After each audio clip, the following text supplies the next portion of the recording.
Pessoal, como diz o pessoal lá do Rio de Janeiro, né, os cariocas, os fluminenses, hoje o editorial é tiro, porrada e bomba. Meu amigo, tá tenso o que tá acontecendo na República das Bananas aqui. Você lembra do Pedro Baca Vila Real? Só pra você ter uma noção. Aquele cara da UEA que vinha aqui para fazer um relatório contra o STF sobre censura, violações da liberdade de expressão. Pois é, saiu um relatório prévio anual da UEA, assinado pelo próprio Pedro Baca Vila Real, onde ele relatou, né? Ele falou sobre questão de censura e outras questões, mas foi assim, a fumaça do que será o relatório que virá pela frente da UEA.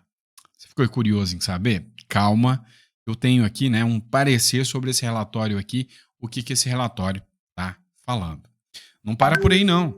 Se você quer entender melhor o que está acontecendo, sabe que o Donald Trump tem alguns enviados também. Um dos enviados do Donald Trump acabou de se manifestar sobre o Brasil e a manifestação dele incomodou um pouco, né, o pessoal aqui do Brasil, principalmente político corrupto. Pois é. Outro ponto que a gente precisa falar também, vamos entender. Lembra da tal coisinha pequena, a fraude do INSS, o maior escândalo de corrupção do mundo, gigantesco? Pois é. Você não é de ver que hoje o Globo fez uma matéria falando é culpa da esquerda? Pois é, tá ficando cada vez mais difícil do Lula segurar essa bomba gigantesca que tá caindo no colo dele. E aí, para encerrar o tiro, porrada e bomba de uma vez, adivinha? O Lula, já não bastasse mandar a Janja antes para viajar, para passear com o nosso dinheiro público usando o avião da fábrica, o que por si só já é uma violação, né, total das normas e princípios do direito público, da impessoalidade, né, tudo isso. Aí, quando ela vai para lá, vai depois para a China, chega lá na China, ela resolve pegar um microfone e cria um conflito, né? Vamos dizer assim, um conflito internacional do Lula com o Xi Jinping. Meu amigo, tá achando que o Brasil é para amadores? Tá enganado. Vamos falar sobre tudo isso nesse editorial. Então, óbvio, não esqueça de se inscrever no canal, tá? É importante. Vamos mostrar que nós aqui estamos cada vez mais antenados sobre o que está acontecendo no Brasil, tá bom? Bora começar? Vem comigo. Vamos começar nessa aqui. Pessoal, matéria interessante, né? Senadores, a Damares Alves, Magno Malta, o Girão, resolveram ir até a Argentina e lá na Argentina eles tiveram uma audiência, né, e uma conversa com os brasileiros que fugiram da ditadura de Moraes, entre aspas, tá? Uma comitiva da Comissão de Direitos Humanos do Senado desembarcou na Argentina, cumprindo uma missão humanitária. O grupo, que é formado pelos senadores Damares Alves, Magno Malta e Eduardo Girão, os três são da oposição ao governo do presidente Luiz Inácio Lula da Silva.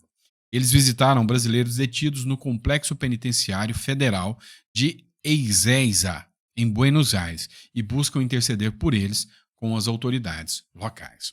Lembra que eles fugiram do Brasil, o argumento era fugir da ditadura do Supremo Tribunal Federal, fugir da ditadura de Moraes, né? E ao chegar lá na Argentina, eles foram surpreendidos com uma decisão de um juiz argentino, altamente criticado pelo seu viés ideológico de esquerda, que acabou determinando a prisão dessas pessoas que estavam lá. Então, muitos estão presos hoje por ordem da Justiça da Argentina. O Eduardo Bolsonaro até tentou interceder com o Milei para que o Milei intercedesse por eles, mas a resposta que o Eduardo Bolsonaro recebeu é que o Milei falou: isso é um caso de justiça, eu não posso interferir. Tá? Eu não posso interferir. E aí agora, né, esse grupo de senadores está lá para ouvir esses que estão lá, não só exilados, mas estão presos na Argentina por determinação, né, inclusive, do ministro Alexandre de Moraes. Vamos lá, pessoal. Afinal, esse escândalo do aposentão, ou seja, do roubo do INSS, é culpa da direita ou da esquerda? Meu irmão, quando você tenta explicar para um petista de que esse roubo beneficiou sindicatos e que esses sindicatos sempre foram aliados do Lula e da esquerda e que são contrários ao Bolsonaro e que o roubo foi todo para o cofre, para o dinheiro dos sindicatos, E aí você explica para eles, não faz sentido o Bolsonaro roubar para entregar para os sindicatos para atacarem o Bolsonaro de volta depois. Porque todos os sindicatos, se o Bolsonaro estivesse roubando, me justifique, todos os sindicatos estarem contra o Bolsonaro em 2022. Não tem justificativo. Então, se já é difícil explicar isso para uma pessoa de esquerda, agora imagina se a Bela Megali do Globo, ou melhor, a Malu Gaspar, desculpa, do Globo, resolver esfregar na cara e falar, ó, foi a esquerda sim. É a Globo, tá bom? Levantamento aponta que foi a esquerda que brigou para manter os descontos que levaram às fraudes do INSS. Ora, bolas, eu tava crente que o Bolsonaro tava torcendo pelo irmão do Lula. Desde que a oposição propôs a instalação de uma CPMI para investigar as fraudes bilionárias no INSS, a regulamentação, permitindo os descontos que passaram a ser feitos em massa e de forma ilegal para desviar o dinheiro dos aposentados, se tornou pivô de uma disputa barulhenta nas redes sociais. Bolsonaristas acusam os governistas de terem arquitetado o roubo, enquanto os auxiliares do Lula e parlamentares da base ocuparam as redes para acusar a gestão Bolsonaro. Reitero, qual a lógica disso? Bolsonaro apoiar sindicatos que depois viriam contra ele. E por que os sindicatos iriam contra alguém que abriu a porteira para eles roubarem? Não faz sentido. Mas a pesquisa nos registros da Câmara e do Senado sobre a tramitação das medidas provisórias e leis que tramitam no assunto não deixa dúvida. Não, eu vou até colocar na tela. Ó, as pesquisas, mas a pesquisa, isso aqui é para desenhar, para o esquerdista ver.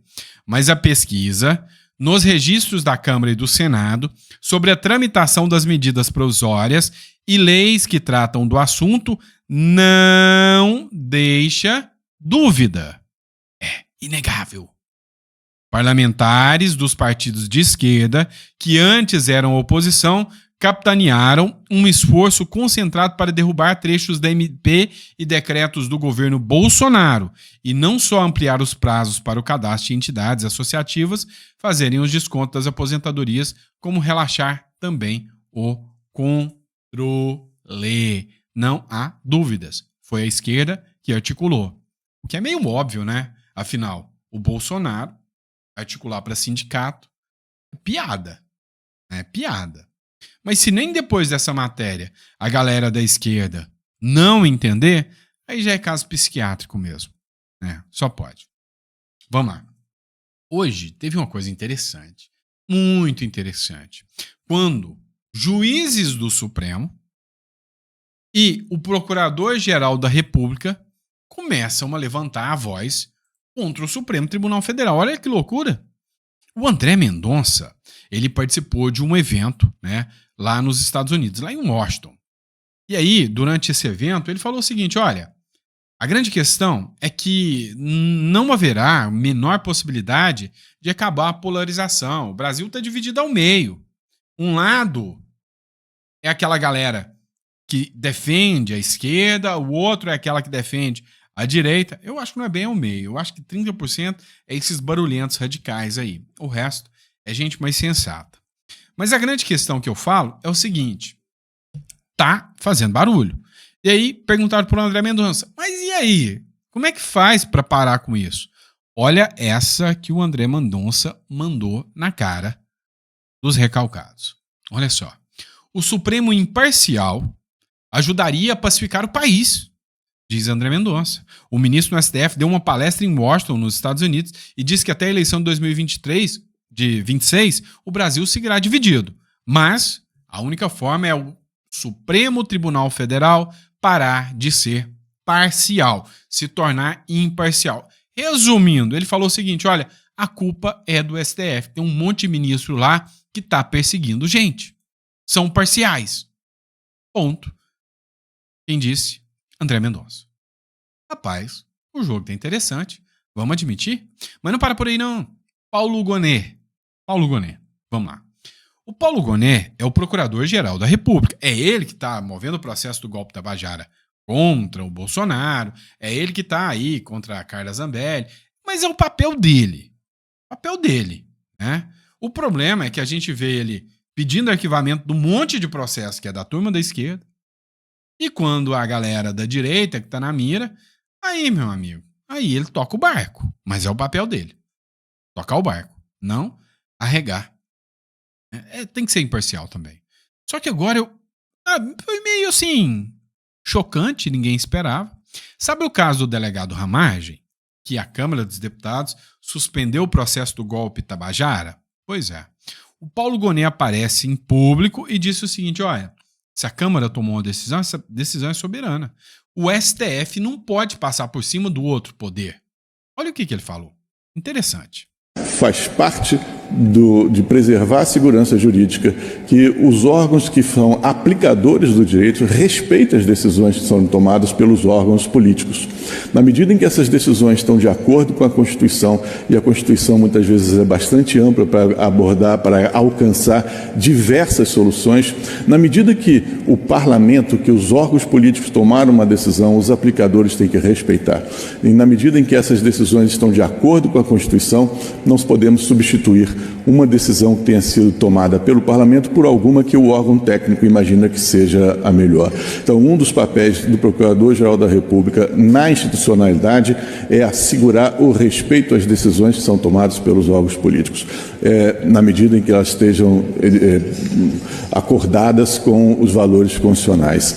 E faz... O que ele fez? O que ele fez? Disse o seguinte: olha, se a decisão é política, a Constituição fala que é deles, ou aplicadores da lei, ou STF. Respeita, pô. Pois é. O que deu nele, ninguém sabe, né? Ninguém sabe. O Bruno Zambelli, sobre esse caso aí, ele escreveu um negócio aqui, tá? Um textinho aqui, ó. Não vou ler o texto todo, não, porque é um pouquinho grande. Mas olha o que ele escreveu. A todos que estão desacreditados do Brasil, essa mensagem é para vocês.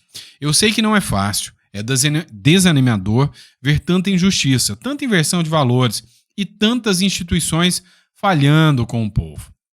Mas justamente por isso, a gente não pode entregar os pontos. Foi quando o povo desacreditou que as ditaduras se instalaram. Foi no silêncio, no cansaço e na desistência que a liberdade foi sendo sufocada. Agora é hora de resistir, de lutar com a força de verdade, da coragem e da consciência, de cobrar o Senado, exigir respeito à Constituição e, principalmente, votar certo em 2026. Não desista do Brasil. Esse país é nosso. E quando houver um só brasileiro, enquanto houver um só brasileiro disposto a lutar pela liberdade, eles não vão vencer. Contem comigo nessa batalha e boa tarde a todos. Meu amigo, ainda há esperança. É difícil, mas ainda há esperança. Vamos lá, pessoal.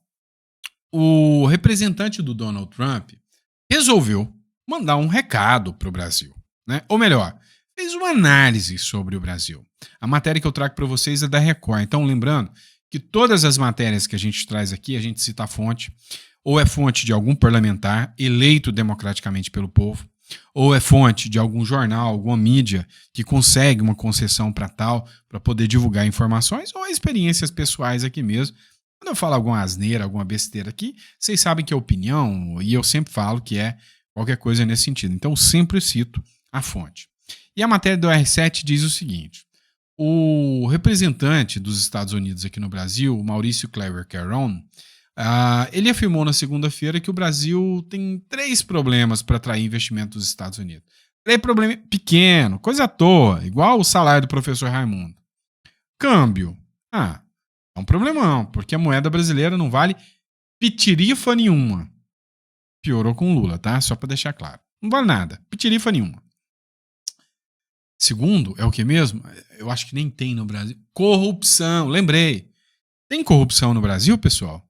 Não tem corrupção no Brasil. Porque hoje ser criminoso e corrupto já é legalizado. Revogaram a lei que trata da corrupção. Pelo menos é o que parece, né? Corrupção e crime. Olha só, que isso? O Lewandowski agora acabou de emitir uma nota dizendo que não acha que no Brasil criminosos têm que ser tratados como terroristas, como, por exemplo, o Comando Vermelho. Pois é, mas mesmo assim ele falou: câmbio, corrupção e crime impedem investimento dos Estados Unidos no Brasil. Não, impede investimento de todo o mundo aqui no Brasil. né? Esse é um problema congênito que vem desde o cidadão. Não vamos jogar a culpa só lá nos candidatos, nos deputados, nos senadores, no presidente, nos ministros do STF e falar: olha, isso aí é eles, o povo é tudo santinho, né? Não, o povo é esse povo aqui que vai lá e fura fila. Ah, mas isso não é nada, Sandro, não se compara. Compara. É moral, é princípio. Ah, mas o cara vai lá e toma um caminhão, ele vai lá e rouba a carga. É ladrão. É simples assim. Invade terra, é ladrão de terra. É assim que funciona. Então, a população brasileira tem... vamos ser sinceros, em grande parte, né, a população tem o governo que merece. Mas não para por aí, não. Vamos falar do relatório da OEA. Olha isso aqui. Gazeta do Povo. O relatório da OEA ignora a censura do STF contra a direita e critica a peruca do Nicolas. Não, você não tem noção, né? Que é isso? Parece feito, né, por militante da USP, o relatório, né? Olha, primeira coisa, ele cita, né, a Comissão Interamericana de Direitos Humanos da Organização dos Estados Americanos divulgou o seu relatório anual sobre a liberdade de expressão na sexta-feira passada. Não é o relatório que a gente estava esperando, que veio o Pedro Baca Villarreal para apurar o que está acontecendo no Brasil e possivelmente ter denúncias, não. É um relatório anual que é divulgado, né, pela OEA. Todo ano ele divulga. Esse outro relatório que a gente espera até hoje, já tem 2 meses, não sei, ou 3, é um relatório, ou mais, né? É um relatório excepcional, que ainda não foi divulgado. Mas o calor, ou melhor, o fogo brocha desse aqui já deu para mostrar que o outro vai vir foguinho de palha, né? O que eles fizeram, né? O documento não é aquele oficial, mas o documento anual cita casos de censura do STF, mas não condena. Ele até fala, olha, teve um caso ali em 2024, um jornalista, tem as plataformas também, desinformação, tem alguns personagens ali, mas em momento algum ele fala, olha, o STF promove censura, autoritarismo. Ele não faz isso, tá? Outro caso, apesar dele citar esses casos, ele não deu, né? Ele não deu a devida atenção, como deu ao caso do Nicolas. Cara, criticaram o Nicolas pra caramba por causa do uso da peruca aquela vez naquela manifestação que o Nicolas fez. Perderam um tempo e foram objetivos, extrema direita, aquilo que você já tem acostumado. E aí, em casos não relacionados com a direita, aí eles estavam preocupados. Teve um caso ali do Arthur Lira que mandou retirar uma reportagem do fulano ali e outra ali. E aí, ela mostra viés totalmente de esquerda no relatório anual. Diz o Augusto Módulo, que é mestre em Direito pela USP, né? Ele falou que os valores nas críticas feitas da OEA contra a atitude do Nicolas foram muito mais pesadas do que censura, perseguição. A Gazeta do Povo ficou indignada, porque a Gazeta do Povo falou do caso Felipe Martins, mas não falou da forma que precisava.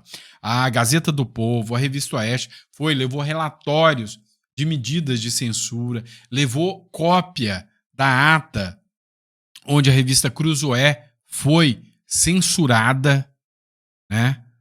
Assim, foi um monte de coisa. Revista Cruzoé, não, me fugiu o nome. Brasil Paralelo, perdão, Brasil Paralelo. Teve ali censura. Então, assim, segundo eles, a Gazeta do Povo aqui, foi um relatóriozinho mequetrefe. Foi um relatóriozinho, assim, totalmente tendencioso. O próprio Paulo Figueiredo também falou disso, né?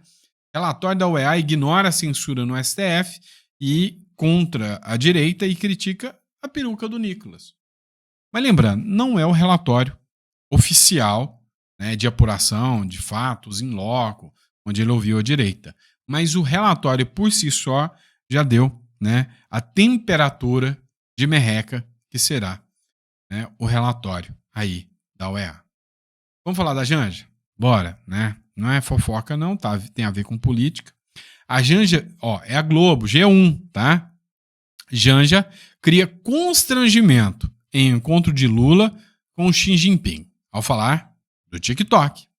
A primeira-dama brasileira, a Janja, protagonizou um climão no encontro entre o presidente chinês, o Xi Jinping, e a delegação brasileira ao pedir a palavra para falar dos efeitos nocivos da rede social chinesa. Olha só, ela resolveu atacar o quanto que a rede social chinesa, o TikTok, é canalha de extrema-direita, fortalece a extrema-direita. Segundo relatos de integrantes da comitiva brasileira, Janja pediu a palavra para falar sobre como a plataforma chinesa representava um desafio em meio ao avanço da extrema-direita no Brasil. Para ela, o algoritmo do TikTok, mauzão, favorece a extrema-direita.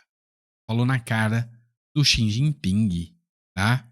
Detalhe, segundo os ministros, foi desproporcional porque ela não tinha lugar de fala. Ela não é representante de país nenhum. Ela se acha a deusa da cocada preta, pediu para falar onde não devia. E aí, alguém que é banana deixou e falou uma coisa que é totalmente desapropriada. Fez críticas ao TikTok, né, chinês. E aí, nas palavras de um ministro, ninguém entendeu nem o tema e ninguém entendeu o pedido. E aí, o próprio Xi Jinping deu uma olhada com aquela cara de assim, pra Janja. Né? E aí, além do Xi Jinping, a primeira-dama da China, a Pen Yuan, também ficou irritada com o comportamento ridículo e esdrúxulo da Janja. Olha a matéria. A postura da brasileira foi considerada desrespeitosa em relação ao presidente Xi Jinping. Nem a primeira-dama da China quis falar para não humilhar ainda mais o marido, para humilhar o marido. Agora já o Lula, né? E aí, né, segundo aqui a revista da G1, da Globo, o Xi Jinping falou, vocês são livres, vai lá, bloqueia. É igual vocês fizeram com o X aí. Deu pra vocês ter noção do que tá à frente da presidência do Brasil? Deu pra vocês ter noção de que buraco que a gente se enfiou? É esse nível. É esse nível, cara. E aí, não para por aí não. Você pensa assim, não, já é demais, né? Não. É mais do que isso ainda, é pior. Fica pior. Quando é que fica pior? Fica pior a partir do momento, né, que assim, isso tudo é feito com milhões de recursos públicos. A última viagem do Lula, lá no Japão, gastou 4 milhões e tanto. Cara, assim, é vergonhoso. É literalmente vergonhoso. Vamos lá. E o pior é que aqui eles querem censurar e calar todo mundo. Eles estão promovendo uma série de ações contra o Romeu Zema. Estão partindo para cima do Romeu Zema. O Romeu Zema mandou um recadinho para eles falando, não, aqui não, bebê. Aqui é comedor de queijo com pão de queijo com piqui e goiabada. Não, piqui é eu. Tá? Aqui é comedor de queijo com goiabada. Aqui não, tá? O que o Zema falou? A companheirada, depois de meter a mão em bilhões dos aposentados, tenta me calar, com liminar para censurar o meu post. A justiça negou. Perderam de novo. Perdeu, mané, né? Perderam de novo. Essa turma quer enganar, inverter, culpar e sair como vítima. Em Minas, a verdade fala alto. Em corrupção se enfrenta e corrupção se enfrenta com coragem. Cara, você sabe que eu sou meio mineiro, né? Eu nasci no Goiás, tem até a cópia da decisão aqui, Nasci no Goiás, mas os maiores presentes da minha vida vieram de Minas Gerais. Foi em 2000 para Minas Gerais, em 99 para Minas Gerais, fiquei em Minas Gerais até 2020, né? Depois fui para São Paulo. Então tem 3 estados do coração, tá? Que é Goiás, Minas Gerais e São Paulo. São Paulo eu nasci de novo. E aí a grande questão tenho orgulho pra caramba do Romeu Zema, né? O trabalho que o cara tá fazendo, trabalho bom. A gente tá de saco cheio, né? Dessa companheirada fazendo patifaria aí, né? Parabéns, Romeu Zema. É isso aí, tem que expor mesmo e não tem que ter coragem. Você foi eleito pelo povo mineiro e o povo mineiro espera alguém de coragem. Vamos lá, pessoal. Outra questão, podcast Três Irmãos. Os caras são top das galáxias. Sou fã desses caras, tá? Os caras foram entrevistar o Renato 38. Você já deve ter visto algum vídeo do Renato 38. O cara é meio malucão, meio doido, né? Mas o cara fala umas coisas que é impressionante ver. Olha, o que está acontecendo? Por que alguns países se tornam miseráveis, como Cuba, e depois algumas ações começam a ser expostas, né? Ou seja, por que os fugitivos da ditadura alimentam a própria ditadura. Ó, eu não sei confirmar para você, e eu vou ser sincero, se esses dados são verídicos, se são verdadeiros, mas olha o que ele falou aqui. E eu acho que tem muita razão. Cuba agora diz que perdeu 30% da população em 3 anos, vocês acompanharam isso? O próprio governo disse que caiu 1 milhão de pessoas em 1 ano. Os caras deixaram todo mundo embora. Só mesmo, não pode explicar, só fica velho e criança. Que velho e criança não pode sair, não. Na hora que você tiver deixado um filho pra trás, você vai mandar dinheiro ou não vai? Se você tiver pai e mãe pra trás, você vai mandar dinheiro ou não vai? Vai. Pois é, a ditadura se vive disso, de remessa das pessoas que ela deixa sair, né? É vantagem de sair. Tem estudos muita aí. gente que manda grana pra Venezuela, velho. Tem estudos aí dizendo que em 4 anos saíram 3 milhões de pessoas de Cuba. Os caras estão com a população que tinha 40 anos atrás. E continua mandando grana pra lá. Não, se não pode sair criança e velho. Você tem mãe e pai vivo? Sim. Você ia mandar ou não ia uma coisinha? Claro aí, Você ia deixar sua mãe passar fome, sem carne, sem nada? Claro aí. Por um tempo vai bem, mas ela vai... Quando morrer os velhos... Vai acabar. É insustentável. Teve gente também que saiu, na época que começou a guerra na Ucrânia, saiu mais gente da Venezuela do que saiu da Ucrânia, por causa da guerra. Então você percebe que é uma coisa tão mais terrível a ditadura do que guerra? A bomba. Cuba... Pois é, né? A minha visão é essa. E, cara, a grande questão é que a aplicação do socialismo nu e cru e puro leva a esse caos. Porque cá entre nós, a gente precisa ser honesto também, a gente precisa ser sincerão. Não é o fato de ser ditadura, tá? Por exemplo, vou dar um exemplo para vocês. Ditadura hoje. A China é uma ditadura. Sai fora da linha lá para você ver se você não toma um chá de sumiço. É ditadura. Mas, por implementação do capitalismo, ainda há na China uma qualidade de vida muito maior do que você percebe em Cuba.